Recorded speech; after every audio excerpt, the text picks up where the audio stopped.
What up? It's your girl Nick.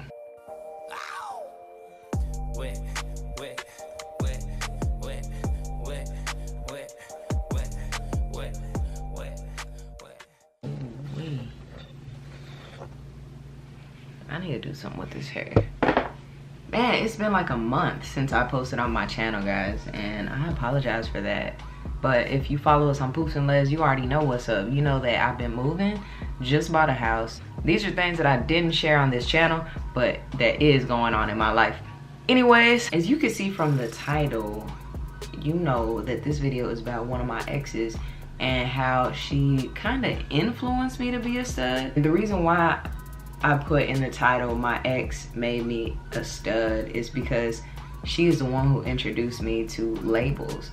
She actually was like, why don't you dress like a stud? Why aren't you a stud? Why don't you be a stud? And I was like, what is a stud? You know, when I was growing up, it was just like, oh, you're a tomboy. Like, obviously I wasn't a girly girl, and I wasn't over masculine. I was somewhere in between, like androgynous, or if you would want to label it as androgynous. But I didn't know what a stud was until not my first girlfriend, because my first girlfriend labeled and identified herself as a stud, but she didn't tell me that she was a stud, you know what I'm saying? I think she just dressed in men's clothing and still a woman, you know what I'm saying? There is, like, labels are so stupid. I really can't stand labels because they just confuse people. Like, it's just so annoying. So my ex-girlfriend, and it's funny how we met, guys. Like, we met online back, I think it was like Black Planet or something, no telling. I'll actually have to say the story time on how I met her, because I think y'all be pretty interested in that and how that came about, because she was actually the girl that I was with when I came out of the closet. So it's a pretty interesting backstory behind that, but we'll get into that in another video. Yeah, when I was younger, she introduced me into being a stud or whatnot, and when she asked me, I was like, well, what's a stud, you know? And she was like, well, you gotta wear boys' clothes. And obviously I was, what, 13 years old, so my mom wasn't having it. I mean, I already wore basketball shorts and like tall tees and was sagging and stuff like that, but I didn't have like my own wardrobe of men's clothing. Granted, that's what I choose to wear today, and I've made that self-choice like by myself after finding out who I was, what I'm comfortable in and stuff like that. And because I was really masculine already, I was already a tomboy, I was already dressing athletic or sporty. I wasn't dressing girly, so that part really resonated with me, and I was like, cool, yeah, I'm even more comfortable anyways wearing men's clothing. So I went ahead and went full-blown stud.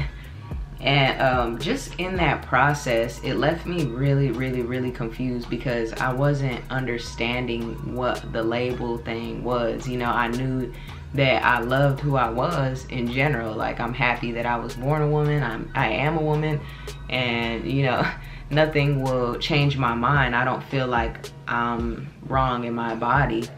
When she told me that I needed to become a stud, or I should become a stud, it kind of threw my identity off. Like, I was like, what do you mean? Like, I'm just me, you know? I didn't know that there was labels.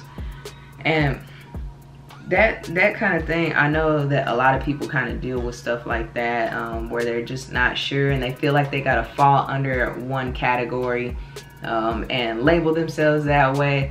And I just want to tell you guys that it's okay to be yourself. It's okay to just be who you are and accept yourself for who you are without the label. Like, whatever your name is out there, accept yourself for being Amber or John or Jimmy or whatever the case. You know, make sure you fall in love with yourself, because that's where your true identity comes out. I mean, no one is like you. You're unique, you know what I'm saying? Nobody can be you, even if they tried. That's one thing we're all blessed with, is individuality and our own DNA, and just that in itself is just like one of the biggest blessings. So don't get too confused in the labels and letting them like shift who you are deep down inside, because when I was younger, I allowed someone else to tell me what I was, and it kind of shifted and left me confused, you know, and I don't like being confused. Now, the way I overcame that is I just started falling in love with who I was. When I first came out, I had a diary, and I would write in it that I wish this was a phase,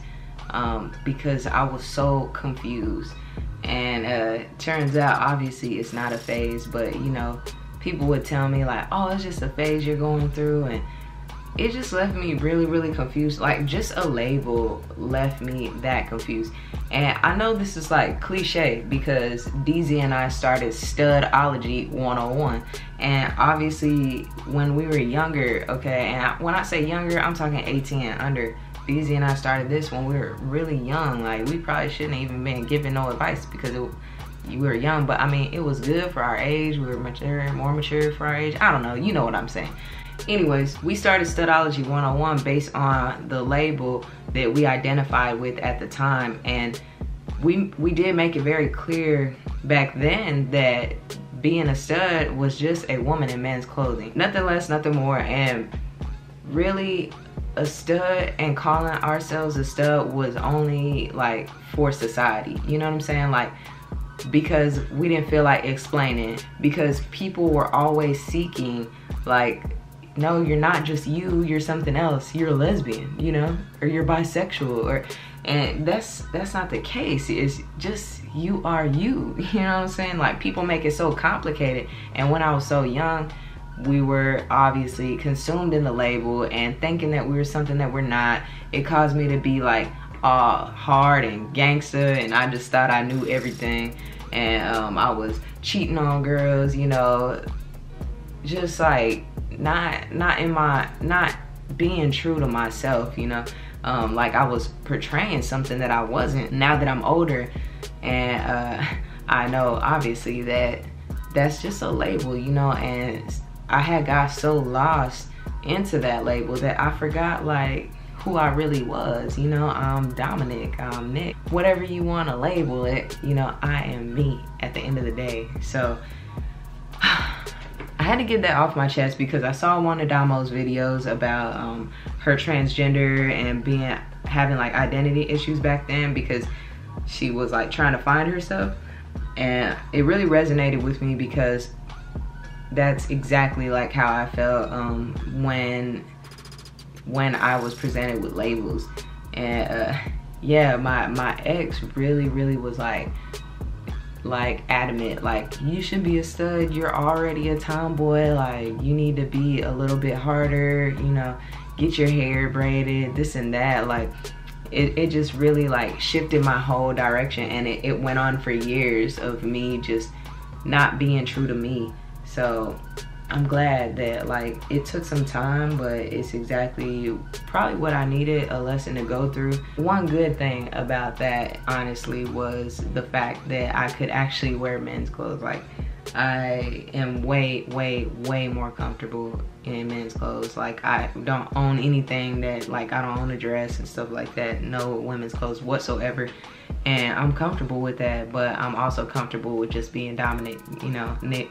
I'm okay with not being labeled. Like, if someone's like, oh, she's a stud, like, I mean, I'm like, yeah, because that's what society portrays you to be. But at the end of the day, I'm just me. But yeah, y'all, I had to share that story with y'all. Hopefully this helps one of you guys out there, because I know the identity struggles are real, especially in 2018. Everybody is looking online and seeking confirmation from strangers, which is not okay, because only you can tell yourself who you are and what you should be. And don't let anybody change that or make you lose sight of who you are, because man, individuality is a blessing. There's not too many people who embrace individuality, and just remember that you're unique. God made you, and you know who you are for a reason, and there's a purpose behind that. So don't lose sight of that.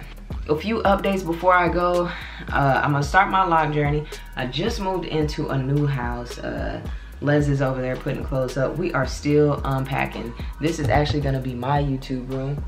You see a mattress. I'm taking that mattress, putting it in the garage. But basically, this is my office, and it'll be Leslie's too. Like, I'll share it with her. But Les got her own vanity room, and just a few things like are taking place in our lives that are like major blessings. If you do want to keep up with those updates, it's on Pooks and Les. One thing I'm very excited for is my lock journey, y'all. A lot of people are like, don't get locks, don't do this, but I'm like, I just want to try and see what I think about it. Worst case scenario, I cut my hair, and y'all already know how that goes. I actually like my haircut, so I prefer to have my hair cut because then I don't have to worry about doing it or putting it in a ponytail or getting gel and all that. We're gonna see how this goes, y'all. I think it's gonna be pretty fresh. I'm gonna take y'all on the lock journey. And yeah, if y'all have any tips, please leave them in the comments below, because this is something I want to take care of my locks, obviously, and I want to make sure I do them right. Any starter tips, stuff like that, y'all let me know. Keep me posted, please. I'm gonna be responding to the comments below. Yeah, but until next time, peace.